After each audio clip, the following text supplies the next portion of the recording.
Hello दोस्तों, मैं महेश कुमार आपके अपने चैनल सब्जेक्ट लाइन एमकेपी में आपका स्वागत है।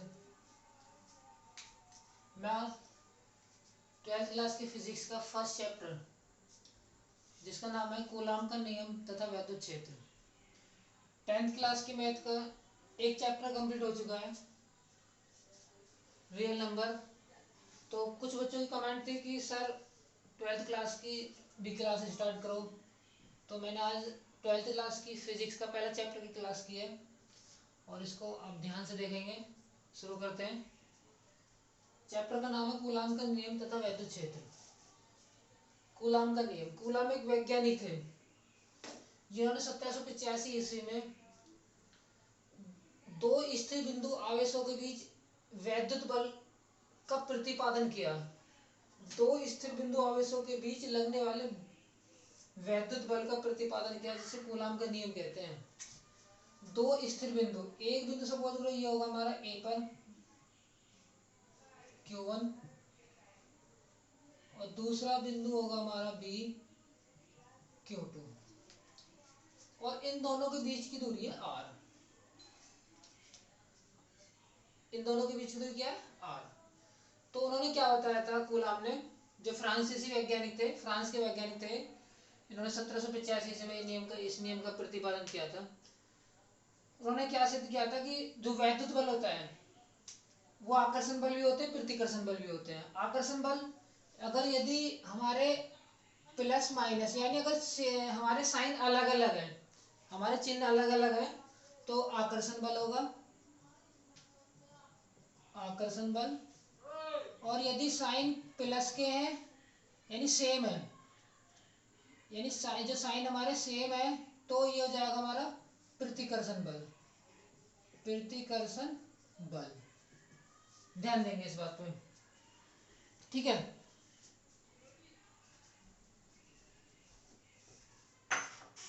तो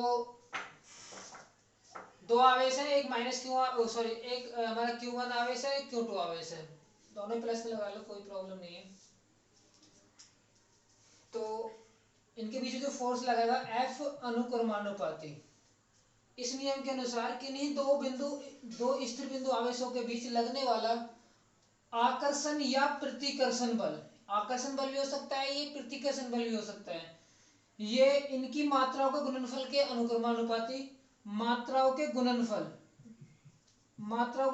के अनुक्रमानुपाती तथा इन दोनों के बीच की दूरी क्या है? R के वर्ग के व्युत्क्रमानुपाती होता है।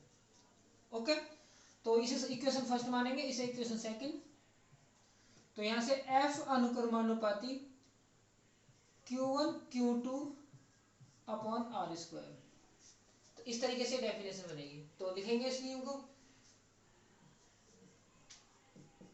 इस नियम के अनुसार किन्हीं दो स्थिर बिंदु आवेशों के बीच लगने वाला आकर्षण या प्रतिकर्षण बल, किन्हीं दो स्थिर बिंदु आवेशों के बीच लगने वाला आकर्षण या प्रतिकर्षण बल उन आवेशों की मात्राओं के गुणनफल के अनुक्रमानुपाती तथा उनके बीच की दूरी के वर्ग के व्युत्क्रमानुपाती होता है। अर्थात व्युत्क्रमानुपाती होता है।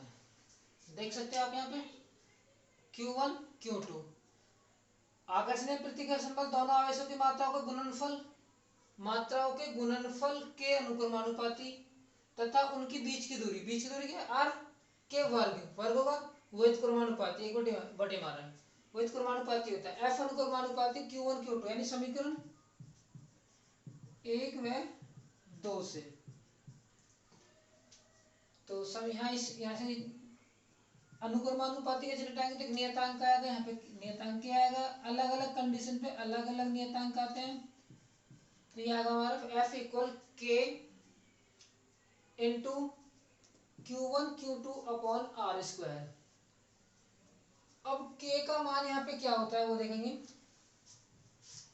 जहां k एक नियतांक है ये लिखेंगे जहां k एक नियतांक है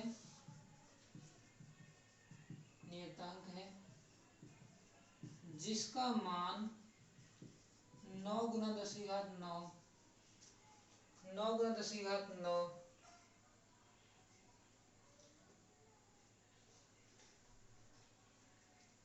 न्यूटन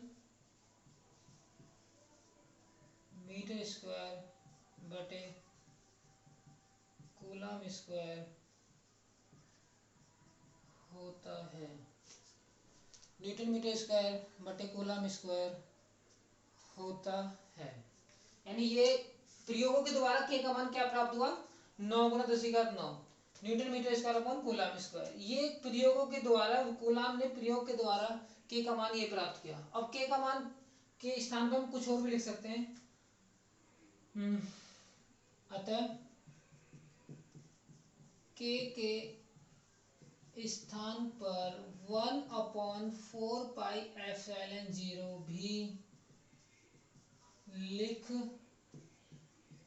सकते हैं। अतः बल हमारा क्या हो जाएगा वैद्युत बल या बल लिख लो F इक्वल क्या हो जाएगा 1/4 pi epsilon 0 Q1 Q2 upon are square. ये हमारा क्या है बल वैद्युत बल जो कूलम ने दिया था। किसके बीच दिया था या तो दो आवेश होंगे या तो वे दोनों पॉजिटिव हो सकते हैं या फिर वे दोनों हमारे नेगेटिव हो सकते हैं।